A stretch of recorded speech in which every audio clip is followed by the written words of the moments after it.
wadi dapegah neraka wailun terbayang tentang lagi ilang molukas. Neraka wailun adalah suatu wadi yang letaknya di tengah-tengah neraka jahanam. Di binih neraka jahanam hidup wailun di tengah. Perbandingannya ibarat tanya dang rakyat apa ngelang apui. Rakyat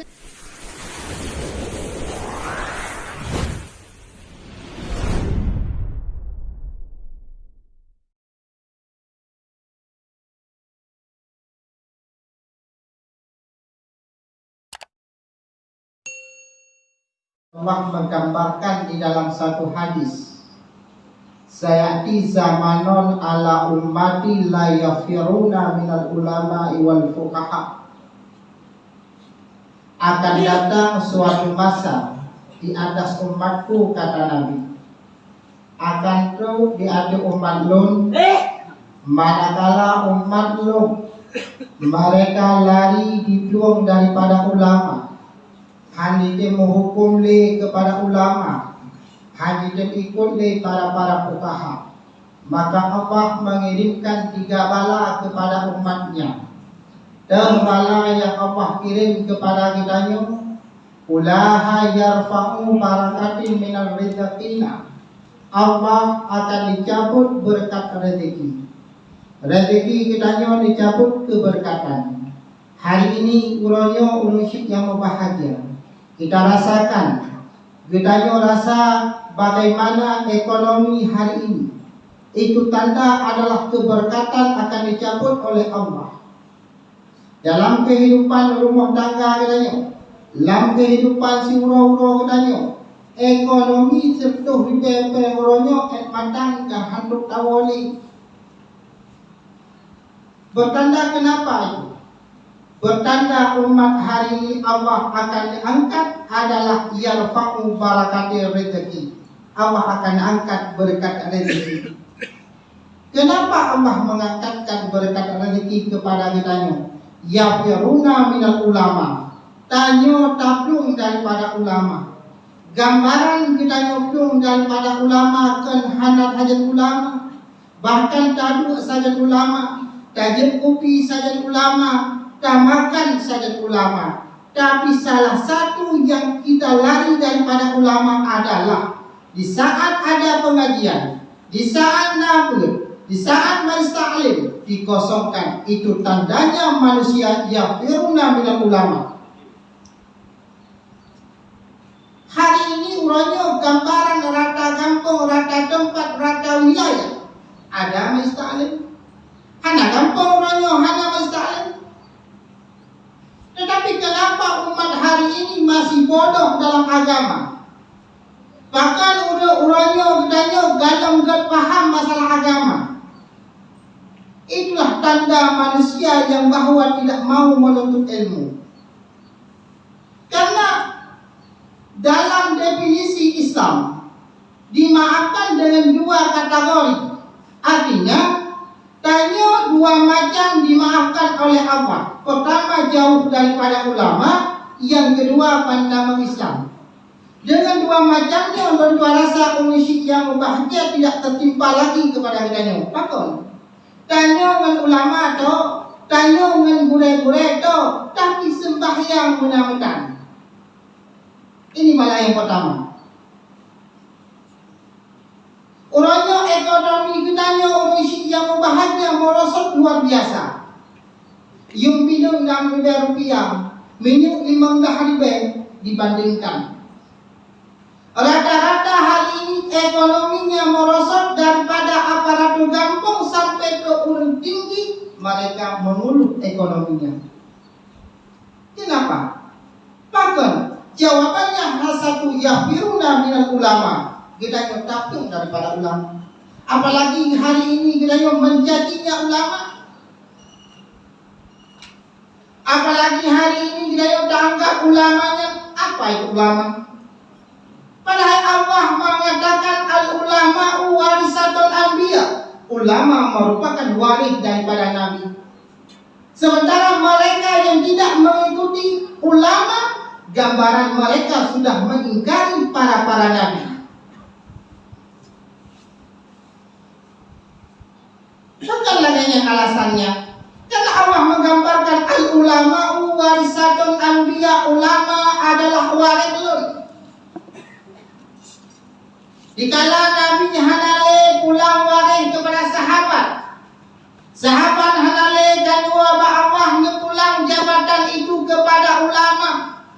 Ulama mujtahid, ulama hanale juga pulang jabatan itu kepada ulama-ulama muktabar, sampai itu gure-gure dalam kampung adalah penyambung lidah daripada Rasulullah.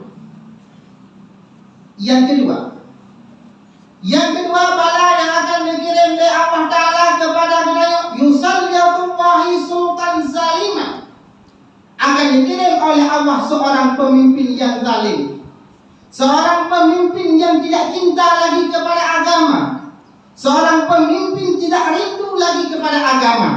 Kalau seorang pemimpin tidak cinta kepada agama, hanya rindu kepada agama, hanya sayang kepada agama, ini tumbuhlah akan kehancuran agama yang ada pada kita.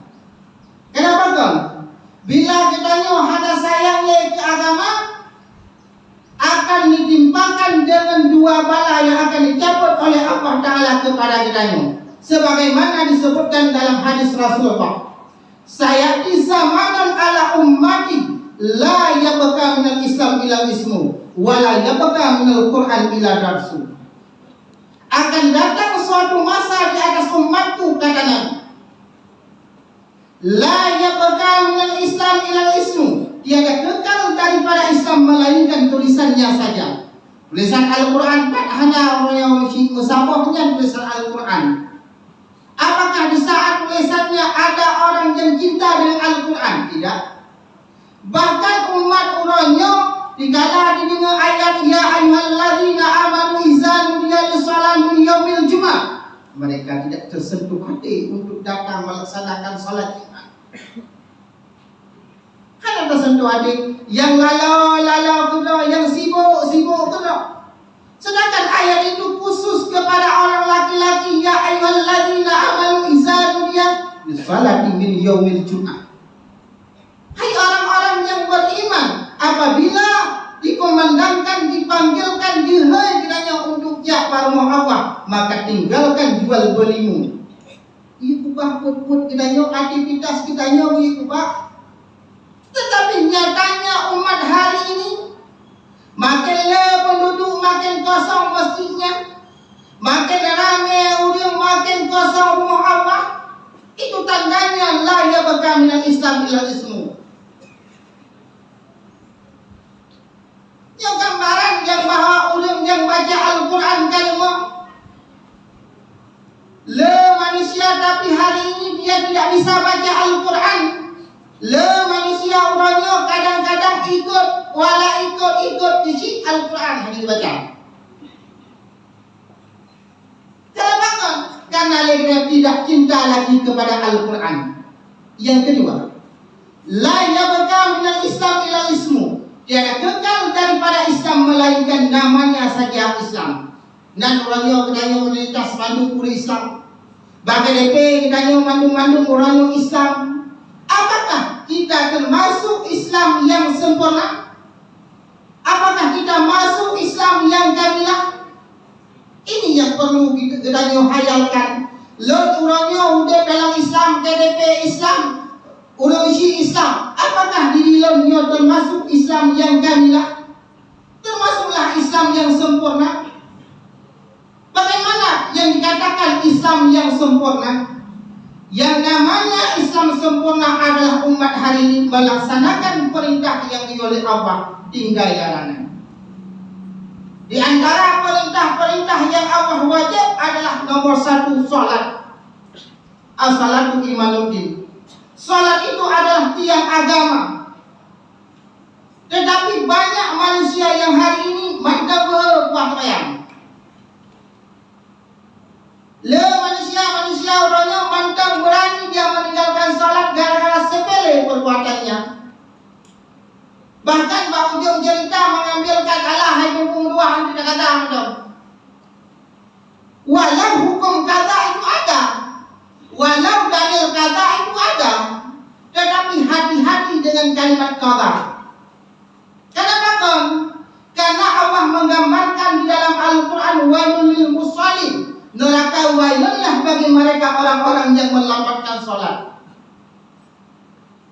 Di dalam kitab yang paling umum, dalam kitab Jawaqi tersebut ada dua golongan yang Allah masukkan dalam neraka wailun. Siapa mereka? Mereka yang pertama adalah orang yang meninggalkan sholat. Yang kedua orang yang menunda-nundakan sholat. Sehingga di dalam kitab Al-Muta'alim tersebut di antara jalan kefakirannya adalah di antara 44 sebab kefakirannya, salah satu adalah menunda-nundakan ibadat. Dalam kitab Al-Muta'alim disebutkan di antara sebab-sebab manusia itu terjadi kefakiran atau terjadi manusianya bahasa kitanya pusaka papa adalah manusia yang menunda-nundanya ibadat.